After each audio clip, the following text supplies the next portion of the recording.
में शाह साहब हैं, आप सब जानते हैं उनको कि उन्होंने एक बहुत बड़ी स्टोरी ब्रेक की थी अरशद शरीफ शहीद साहब वाली, कि उसमें कौन कौन से फैक्टर इन्वॉल्व थे। शाह साहब ने लंदन से वो स्टोरी ब्रेक की थी, उसमें कुछ फैक्टर्स थे, लोग थे जिनको नॉमिनेट किया था शाह साहब ने कि ये लोग इन्वॉल्व हैं। मैंने उनसे गुजारिश की थी लंदन से कि मैं वो तफसीलात आपके मुंह से जानना चाहूंगा कि कौन कौन से लोग इन्वॉल्व थे, कैसे हुआ, आपने क्या क्या विटनेस किया, कहाँ कहाँ पर आपको दरखास्त की गई कि आप भी इसके अंदर इन्वॉल्व हो। तो शाह जी आज हमारे साथ मौजूद हैं। शाह जी कैसे हैं आप, खैरियत से, ठीक ठाक हैं? जी अस्सलाम वालेकुम राय साकिब साहब, क्या हाल है सर? हाँ, बहुत शुक्रिया मुझे इनवाइट आप करने का। खैरियत से, ठीक ठाक हैं? दुआ आपकी, बिल्कुल जी ठीक ठाक। शाह जी कल आप एक स्पेस में मौजूद थे ट्विटर के ऊपर, मैं वहां पर जी आपकी गुफ्तगू सुन रहा था।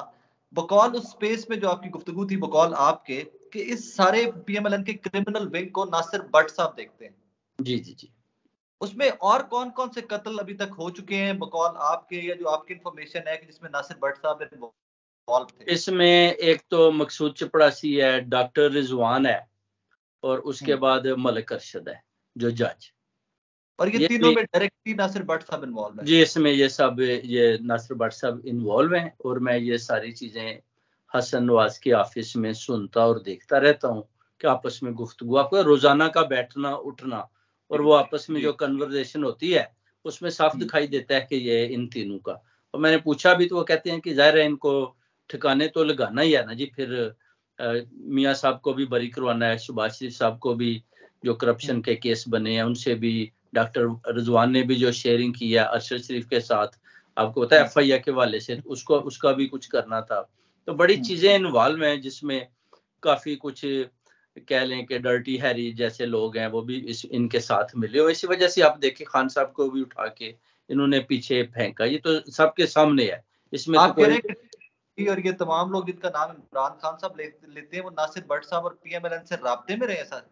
जी जी, राब्ते में आप देखें ना, सारे मिल के काम हो रहे हैं ना, सारे सबका इसमें अपना अपना उसमें है कि हम इनका मुकाबला मिलकर करते हैं। सबको इसमें कुछ ना कुछ चाहिए, किसी को हुकूमत चाहिए, किसी को एक्सटेंशन चाहिए, किसी को 2 साल और हुकूमत की एक्सटेंशन चाहिए, ये सब मिलकर काम हो रहे हैं। ओके, मकसद सिर्फ इमरान खान को रोकना है? मकसद है कि इमरान खान को किसी तरीके से भी, चाहे इसको कत्ल करें, इसको नाअहल करें, इसको किसी तरीके के साथ भी इसको हटाना है, तो नहीं तो हमें ये नहीं चलने देगा, क्योंकि पॉपुलैरिटी में सारी पब्लिक उसके पीछे पीछे है, इमरान खान के साथ खड़ी है। यूरोप में भी आपने देख लिया, वो एक आवाज देता है तो उधर 5 से 7 हजार आदमी इकट्ठा हो जाता है, और पीएमएलएन के पास सिर्फ हम 20 से 25 आदमी है, और वो भी जब हम जुमैमा के घर के बाहर जाते हैं तो आपस में मुझे कहते हैं जी शाह साहब इधर आना बनता नहीं है, ये हमें किधर भेज रहे हैं, जुमैमा के घर के बाद जमीर नहीं मान रहा, मगर वो बेचारे मजबूरी में चलते हुए आ जाते हैं, अंदर से वो मुझे कहते रहते हैं कि हमारा इधर आना बनता है। अच्छा शाह जी, जब ये सारी गुफ्तगू आपके सामने होती थी मकसूद चपड़ासी वाली, ये वो, आपने तब फौरन क्यों नहीं रिपोर्ट किया इसको वहां ब्रिटेन की पुलिस को, या आपने पाकिस्तान में किसी को क्यों नहीं बताया कि यार ये देखो क्या करने जा रहे हैं ये लोग? देखिए असल में वो जब हुई है तो उसमें को मैंने ऐसी चीज देखी नहीं थी, मैंने सोचा ये गुफ्तगू करते रहते हैं, जैसे कि वो मॉडल टाउन वाला भी वाकया हुआ था, वो भी बात उधर होती थी। जैसे ही जब ये 2 टारगेट इन्होंने दिए ना जी कि अभी हमें ड्यूटी सौंपी गई है जो मियाँ साहब की तरफ से, तो उनसे मीटिंग करनी है, तो वो मैंने और आपने करना है। तो मैंने कहा जी ठीक है बताएं। तो जब वो 8 जुलाई को मीटिंग हुई तो पता चला जी कि अरशद शरीफ को ये मर्डर करवाना चाहते हैं और इमरान खान को भी मर्डर करवाना चाहते हैं। तो मैंने कहा जी ठीक है, तो उनको पता चल गया कि ये काम हो जाएंगे, ईजी है। मगर जब मैंने उनको बताया, आपने पहले भी सुना कि जी मेरे पास तो उधर शूटर नहीं है जो कीनिया में या दुबई में इधर उधर जाकर काम करें। तो ऑलरेडी वो देखिए उन्होंने जैसे मकसूद चपड़ासी ये वो काम किए हुए, उनको पता था कि कैसे कैसे काम होते हैं। कीनिया में भी इनके बड़े रवाबत है लोगों से, मैं आपको बता दूं इधर भी, क्योंकि हम तो देखें इधर की पॉलिटिक्स कर रहे हैं ना लंदन की, तो हमें तो कोई नहीं, ना हमने कोई क्राइम करना है ना कोई क्रिमिनल एक्टिविटीज में हम इधर इनके साथ शामिल थे।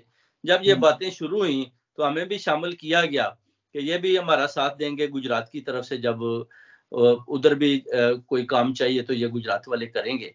बेसिकली जो 29 वाला जो उन्होंने इमरान खान का काम सौंपा, वो जब लॉन्ग मार्च गुजरात की तरफ गया तो मैं तो गुजरात का, मुझे भी पता चल गया कि परवेज लाई और सारे उधर जो है वो खान साहब को इनवाइट करने के लिए गुजरात में सब तैयारियां कर रहे हैं। तो इनको भी पता चल गया कि अब ये जो काफिला है उधर जाना है, तो उन्होंने बोला जी कि अब आप शूटर में या करें जो राना सनालो को देने और जगह वजीराबाद में, क्योंकि उधर से ये काफिला जाएगा। सब इनको पता था प्लानिंग का। अच्छा, आपने भी प्लान किया था इमरान खान साहब के ऊपर अटैक का, बनाया था मंसूबा आपने भी? मैंने तो नहीं बनाया, मैंने तो वो मियाँ साहब के सामने बोला जी कि बिल्कुल मैं शूटर दूंगा और वो इमरान खान साहब को वो कत्ल कर देंगे। तो उन्होंने बोला जी कि जितने भी आदमी साथ कत्ल होते हैं हो जाए, कोई प्रॉब्लम नहीं, मगर इमरान खान जरूर कत्ल होना चाहिए। मैंने कहा जी ठीक आपको है। पैसों की ऑफर की गई? कोई नहीं पैसे नहीं, कुछ इसके भी नहीं, कुछ भी नहीं दिया। उन्होंने बोला बस उसके बाद जाएंगे, मैं चौथी दफा प्राइम मिनिस्टर और आप सब हमारे साथ हैं, बाकी जो सारे मामला है वो हम देख लेंगे। मैंने कहा जी ठीक है। तो फिर उसका प्लान किया आपने, शूटर दिए इनको वो आगे? नहीं, मैंने तो शूटर नहीं दिया। मैं तो जब मैं और भट्ट साहब वापस आए घर की तरफ, तो मैंने भट्ट साहब को बोला कि भट्ट साहब ये तो हमें और तरफ लेके जा रहे हैं, तो ये बरतानिया है, तो इधर तो अंदर हो जाएंगे। तो मियाँ साहब लगता है या तो एज में बड़े हो गए हैं, या ये मरियम नवाज ने ये बड़ी खतरनाक है लूमड़ी। मैंने कहा ये जो चालें खेल रही है ये तो हमें भी अंदर करा देगी, हमारे तो बच्चे हैं। तो ये कोई क्या बातें कर रहे हैं कि उसको भी कत्ल करवा दो, उसको भी करवा दो, और उसको भी कत्ल करवा लिया, अब इसको भी कहते हैं कत्ल करें। तो मैंने कहा ये इनको पता नहीं ये बरतानिया में रह रहे हैं। तो भट्ट साहब कहते हैं शाह साहब मैं ऑलरेडी मोस्ट वांटेड हूँ, अल्ताफ सेन के बाद दूसरा मोस्ट वांटेड आदमी मैं हूँ, तो मेरे पास तो चॉइस ही नहीं है। मैंने उनको बोला आप छोड़ दें, पीछे हट जाते हैं, दफा करें नोदू को। कहते हैं नहीं चॉइस नहीं है शाह साहब, आप खामोश रहें, मेरे साथ रहें, मैं सारे मामला देख लूंगा। मैंने कहा अच्छा, भट्ट साहब संभाल लेंगे सारा कुछ? भट्ट साहब देखें मेरे नेबर भी हैं और उन्होंने मुझे बोला मैं सब कुछ संभाल लूंगा, आप बस मेरा साथ दें, क्योंकि भट्ट साहब के पास और तो आदमी है ही नहीं। तो मैं और भट्ट साहब 20-30 साल से दोस्त हैं और इकट्ठे बैठते उठते, और सबको पता है कि मैं भट्ट साहब और मियाँ साहब हम एक ग्रुप हैं। उधर से जुबैर गुल वो दूसरी एक लिंक है जो मियाँ साहब के साथ है। वो डिफरेंट पार्टी है, हम डिफरेंट पार्टी हैं, दो ग्रुप हैं इधर भी। हाँ जी ठीक है। और मरियम नवाज साहब से भी मुलाकात हुई इस कत्ल को लेके, इस मंसूबाबंदी को लेके? देखिए जी, मरियम साहबा तो बाद में आई ना, मंसूबा तो पहले बन चुका था। जब वो आई तो उसके बाद वो जब आई है उसके बाद अरशद शरीफ का तो फिर बाद में मर्डर हो गया। तो मरियम साहबा से मेरी मुलाकात बेसिकली नहीं हुई। मैं 1-2 दफा उधर गया था तो वो उधर से निकल गई थी। नहीं मतलब राब्ता, टेलीफोनिक राब्ता ये पहले हुआ उनसे? नहीं, पहले तो कई दफा जब उनकी अम्मी बीमार थे उनको रोज लेके जाते थे, हार्ली स्ट्रीट लाते थे वो तो। कत्ल को, प्लान को लेके मैं बात कर रहा हूँ। नहीं, प्लान के उनके साथ नहीं, तो मियाँ साहब के साथ हुई, उनके साथ। हाँ जी, उनका प्रेशर था भट्ट साहब को, भट्ट साहब जाते थे ज्यादा, तो वो कहते थे जी कि बड़ा प्रेशर है जी, जल्दी जल्दी काम करवाना है। तो मरियम साहब अभी ज़ाहिर, मरियम साहब जो बात करती हैं वो उसमें नवाज शरीफ साहब पूरा उनका साथ होता है उस बात के अंदर, ये तो मुझे। भट्ट साहब ने वहां से प्रेस कॉन्फ्रेंस की, आपके सारी प्रेस कॉन्फ्रेंस जब आपने की तो उसके बाद भट्ट साहब भी आए कैमरे के सामने, उन्होंने कहा जी सारे इल्जामात हैं, हम बरतानिया में रहते हैं, हम बरतानिया की अदालतों में जाएंगे, शाह जी को हम अदालतों में लेके जाएंगे, झूठा साबित करेंगे। अभी तक आपके खिलाफ कोई पुलिस रिपोर्ट या पुलिस इंक्वायरी कोई नासिर भट्ट साहब की जानिब से भी स्टार्ट करवाई गई है? जी, 3 आदमी ने मेरे खिलाफ उधर रिपोर्ट कराई है। एक का नाम है नासिर भट्ट, दूसरे का है जुबैर गुल, तीसरा है अंजम चौधरी। और जो मुझे उन्होंने दिखाई है सीआईडी मेरी फीसर है। मैंने कहा जी ये क्या इन्होंने मेरे ऊपर करवाया? वो कहते हैं उन्होंने लिखाया हुआ है कि ये आदमी उधर से कत्ल करके भागा हुआ है, बड़ा खतरनाक आदमी है और हमें इससे खतरा है। ये रिपोर्ट है इनकी। अच्छा, वो वाली कोई रिपोर्ट में मेंशन नहीं किया हुआ कि जो आपने बात की है वो उन्होंने मेंशन नहीं की इस रिपोर्ट में? ना ना ना ना, ये मेंशन करें तो ये तो खुद पकड़े जाते हैं, ये तो मेंशन कभी नहीं करेंगे। तो पता है कि ये मेंशन, मैं तो कहता हूँ ये मेंशन करें, ये मेरे ऊपर सारे मिलकर डेफामेशन भी करें, और मैं इस मरियम नवाज और नवाज शरीफ को भी उधर लेके साथ जाऊंगा और देखेंगे कि ये भाग ही नहीं। ये जितना वो कहते हैं ना, जितना ज्यादा ये छलांग लगाएंगे उतना ज्यादा ये फंसेंगे। डेफर्मेशन में नहीं गए मतलब आपके खिलाफ हत्या इज्जत या कुछ उस किस्म के भी नहीं गए? मैं तो कहता हूँ जी जाएं, मुझे लेके जाएं, देखें मैं इनका क्या हाल करता। ये तारीख लिखी जाएगी कि डेफामेशन ये मेरे खिलाफ गए और तस्नीम हैदर ने इनके कपड़े भी उतार लिए। इनको बोले जाएं, क्योंकि बरतानिया में तो है ना कानून इस तरह का कि अगर वो डेफर्मेशन में जाए। कि पूरी दुनिया में कानून है हद के इज्जत का, मगर मेरे पास जो प्रूफ है सब कुछ है, ये तो कुछ भी नहीं कर सकते। वो पूछेंगे जी साथियों को, पाकिस्तान के जर्नलिस्ट को सबूत कुछ ना कुछ तो देना ताकि हमें पता चले। ना वो जर्नलिस्ट जो पाकिस्तान के इधर बैठे हुए हैं वो तो सारे बिके हुए हैं, वो तो उनके सारे, वो आप जो कुछ भी देंगे वो तो उसी वक्त उनके पास लेके पहुंच जाएंगे कि हमने हासिल कर लिए। वो तो सारे बिके, वो तो लफाफा साफी हैं, सारे लफाफा साफी। क्योंकि आपका वक्त कीमती है, मैं फास्ट फॉरवर्ड पे आता हूँ। आपने अरशद शरीफ साहब की शहादत वाली वीडियो भी देखी है? जी देखी। कितना ड्यूरेशन था, कितनी लंबी वीडियो थी? बहुत लंबी वीडियो है, वो छोटी नहीं है कोई। मेरे हिसाब से तो वो कोई 10 मिनट की 15 मिनट की है, मगर मैंने जो देखी उसमें जो वो जो मार रहे थे उसने दिखाई, वो थोड़ी सी दिखाई उसने, उसके में वो बरना हालत में उन्होंने किया हुआ था उनको, और उनको 3 आदमी बड़ी जदोकोब कर रहे थे और वो चीखे मार रहे थे। और आदमियों की हैसियत से, उनकी जिसामत से और उनके रंग से क्या पाकिस्तानी लगते हैं, काले लगते हैं? उन्होंने वो ऊपर चढ़ा रखे थे मास्क, और हाथों पे एक ने रेंच भी पकड़ा हुआ था और हाथों पे भी ग्लव्स, और उनको 3 आदमी बुरी तरह मार रहे थे और वो बिल्कुल वो बरन हालत में सामने नजर आ रहे थे। कर्शी शरीफ साहब है और ये क्या आप उन्होंने तकलीफ है? जी जी जी। और मैंने पूछा, मैंने कहा यार ये अपना इसके बाद भी तो मुझे देखने दे। कहते हैं हम आपको दे देंगे, अभी हाई अलर्ट है, क्योंकि आपको पता ही है फिर वो मरियम साहिबा को पता चल जाएगा कि हम इधर उधर दिखाएंगे तो वो फिर अच्छी बात नहीं। हम तो आपस में है ना सारे इकट्ठे हैं, तो चले हमने आपको दिखा दी क्योंकि आप हमारा एक हिस्सा है, तो वैसे तो हम किसी को नहीं बताएंगे। तो मैंने कहा चलें ठीक है। तो मैंने मांगी भी कि मुझे दे दें। कहते हैं मैं आपको दे दूंगा, थोड़ा सा टाइम दे दें, अभी जो है ना वो बड़ी कॉन्फिडेंशियल। फिर अंदर गए तो अंदर जाकर वो फोन हसन नवाज के ऑफिस में रखे थे, या मरियम को देते हैं या किसको। इतने बड़े बड़े इंकशाफ करने के बाद आप पाकिस्तानी हैं, आपकी फैमिली यहाँ पाकिस्तान में भी होगी, यहाँ फैमिली को तो नहीं तंग किया गया किसी की जानिब से? देखिए जी, फैमिली को तो किसी ने तंग नहीं किया फिलहाल, तो खतरा तो है। तो इधर भी जो अपना बच्चे सच्चे, आपको पता है जब ब्रिटिश बोर्न बच्चे हैं इधर पढ़ते हैं, इधर भी आपको पता है अगर कोई तंग करेगा तो पुलिस जो है आपको पता है इधर पकड़ लेती है। तो फिर किसी को आप एक थप्पड़ भी लगाएं तो इधर 10 दिन तो वैसे ही जेल में रखते हैं, फिर बेल आउट होता है आदमी। तो अगर किसी को कोई छुरी मारे उसकी है 15 से 20 साल कैद, अगर किसी को जान से मार दें तो उसकी कैद है 8 साल। नहीं, पाकिस्तान में तो हुकूमत इनकी है ना, फेडरल गवर्नमेंट तो इनकी है। ये इनकी है ना जी, मगर मैंने इन्होंने नाम लिखे हुए हैं ना, जो सीआईडी वाले ने उनके भी नाम लिखे हुए हैं कि अगर कुछ उधर प्रॉब्लम हुई तो आपने उसी वक्त हमें बताना है। ओके, अगर पाकिस्तान में भी होता है तो आप रिपोर्ट कर जी जी, वो कहते हैं कि आपने हमें बताना है, तो हम फिर उधर अप्रोच करेंगे, उधर बताएंगे जी कि हम, ये हमारा विटनेस है, डायरेक्ट विटनेस है, आप नहीं कर सकते। बड़े इत्तेफाक के बाद भी लोग लंदन से चले कैसे गए? लंदन की बरतानिया की हुकूमत ने रोका नहीं, पुलिस ने रोका नहीं इन सबको, नवाज शरीफ साहब, मरियम नवाज साहब, सब लोग कैसे चले गए वहां से? इजीली ट्रैवल ये कैसे? सवाल अब 6 तारीख को सीआईडी वाली आएगी, तो मैंने उसको ईमेल तो कर दिया है, तो वो मुझे बताएगी कि ये क्यों चले गए हैं, भाग गए हैं, क्यों चले गए हैं। उनके पास डिप्लोमेटिक पासपोर्ट है, जैसे वॉलंटरी इंटरव्यू करेगी तो उसके सामने सब चीजें आ जाएंगी कि अगर इनके पास डिप्लोमेटिक पासपोर्ट है तो वाकई ये जा सकते हैं, बाहर अंदर आ सकते हैं।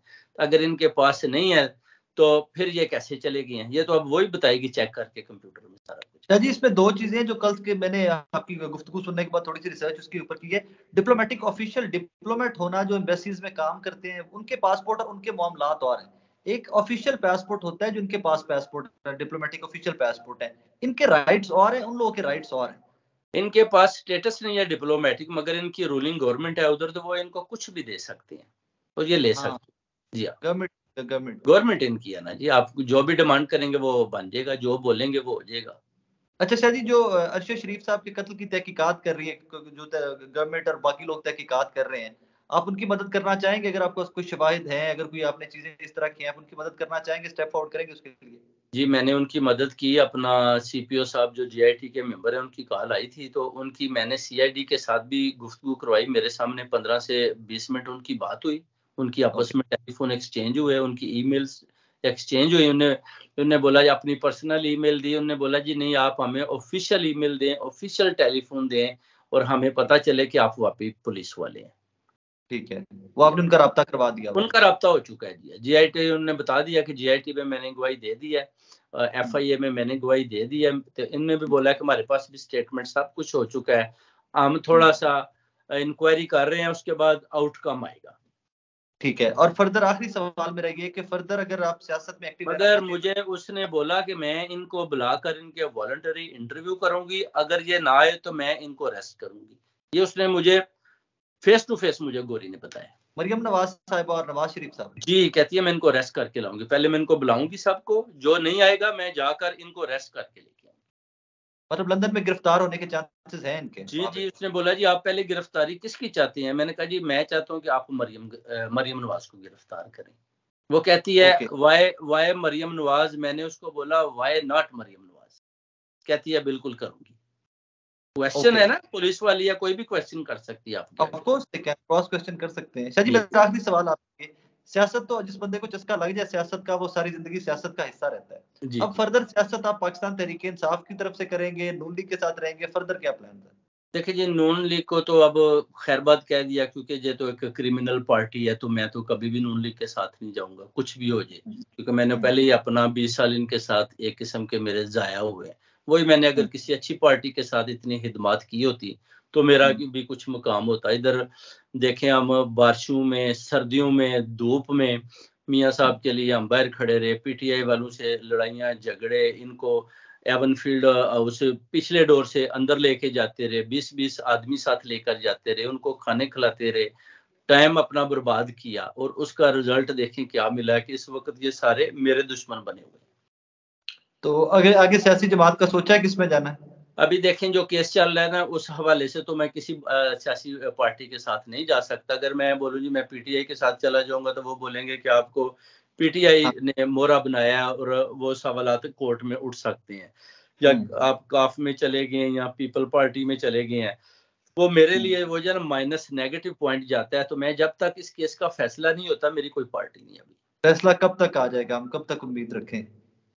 इसी महीने में इंशाल्लाह ताला, ये जो नया साल चढ़ा है, इंशाल्लाह जनवरी का महीना, ये आर या पार है, या कोई ना कोई इसका रिजल्ट आपके सामने आएगा, आउटकम डेफिनेटली आएगा इंशाल्लाह। बस जो भी आए पाकिस्तान के लिए, आपके मेरे हम सब के लिए अच्छा रिजल्ट आए जो भी। इंशाल्लाह ताला पूरी कोशिश है कि इनको गिरफ्तार किया जाए। जब वो चौराहे पे गए थे मुर्तजा अली शाह, कौसर शाह साहब समा वाले, तो उधर वो एक चौराहे में कीनिया जाके पिकने बनाकर, तो वो जो है ना